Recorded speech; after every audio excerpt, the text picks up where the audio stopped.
Praise the lord.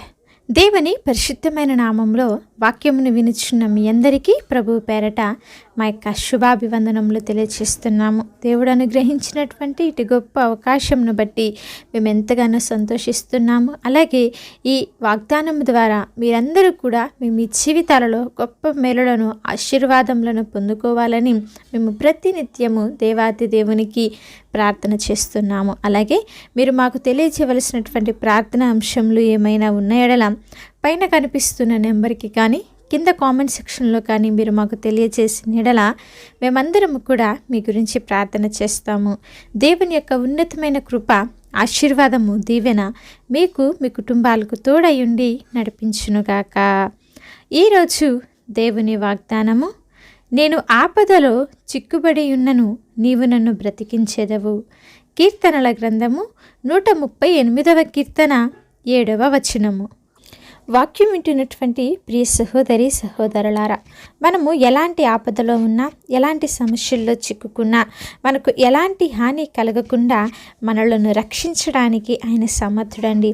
ఆయనే మనలను రక్షిస్తాడు, రక్షించగలడు. నీవు నీ చుట్టూ ఉన్నటువంటి సమస్యలను బట్టి భయపడుతున్నావేమో, నీ అనారోగ్య పరిస్థితులను తలంచుకొని దిగులు చెందుతున్నావో, లేకపోతే చిక్కు సమస్యల్లో చిక్కుకొని ఉన్నాను, నాకు సహాయం చేసేది ఎవరు, నన్ను విడిపించేది ఎవరు, నన్ను బయటకు తీసుకొచ్చేది ఎవరు, నన్ను ఆదరించేది ఎవరు, నన్ను నడిపించేది ఎవరు అని చెప్పి బాధపడుతూ భయపడుతూ వేదన పడుచున్నావా? అయితే నన్ను విడిపించు వారు ఎవ్వరు కూడా లేరే అని చెప్పి ఇబ్బంది పడుతూ ఎంతో కృంగిపోయి వేడుస్తూ వేదన పడుతూ కన్నీరు కారుస్తున్నావా? అయితే ఈరోజు ఆయనతో మాట్లాడుతున్నాడు. ఏమిటంటే ఆయన నిన్ను బ్రతికించగలడు, నిన్ను రక్షించగలడు. ప్రతి పరిస్థితిలో నుంచి ఆయన నిన్ను తప్పించి విడిపించగలడు. దేవుని యందు విశ్వాసం ఉంచు.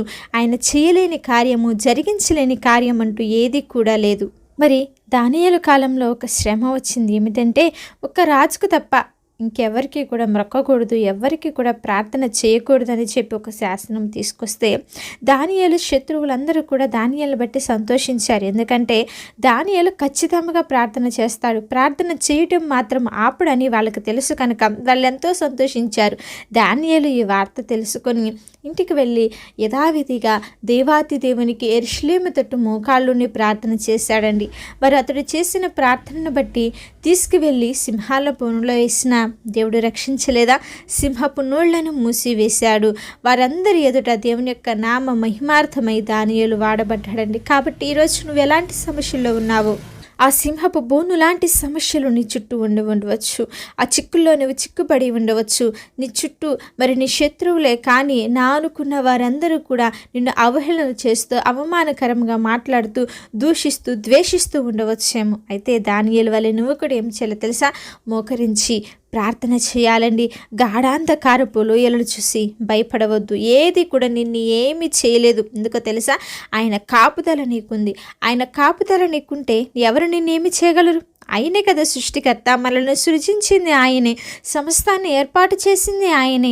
ఆయన మాటకు సమస్తము లోపడతాయి. కాబట్టి నీ దేవుడు నీకున్నాడని దేవుని యందు ధైర్యం కలిగి ఉండు, నమ్మిక కలిగి ఉండు. అందుకే ఇక్కడ భక్తుడైనటువంటి దావీదు గారు అంటున్నారు, నేను ఆపదలో చిక్కుపడి ఉన్నను, నీవు నన్ను బ్రతికిస్తావు తండ్రి, నా శ్రమలో నన్ను కాపాడుతావు, నా శత్రువులు ఎదుట నాకు భోజనం సిద్ధపరుస్తావు, గాఢంధకరపులో నేను సంచరించిన నేను దేనికి కూడా భయపడునని దావీదు ఎంతో ధైర్యంగా ఎన్నో మారులు ప్రభు సన్నిధిలో తనకొచ్చిన శ్రమను బట్టి, వేదనను బట్టి కన్నీరు కారుస్తూ ప్రార్థన చేసి దేవుని దగ్గర నుండి సమాధానాన్ని, శాంతిని పొందుకున్నాడు.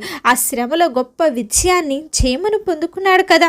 అదే మనము కూడా అట్టి రీతిగానే ఈరోజు ప్రార్థన చేయగలిగితే, భయపడకుండా, దిగులు చెందకుండా, మనకున్న బాధ, వేదన, శోధన అంతటిని కూడా దేవునికి విన్నవించుకోగలిగితే ఆయన మనకున్న శ్రమలో నుంచి విడిపించడా?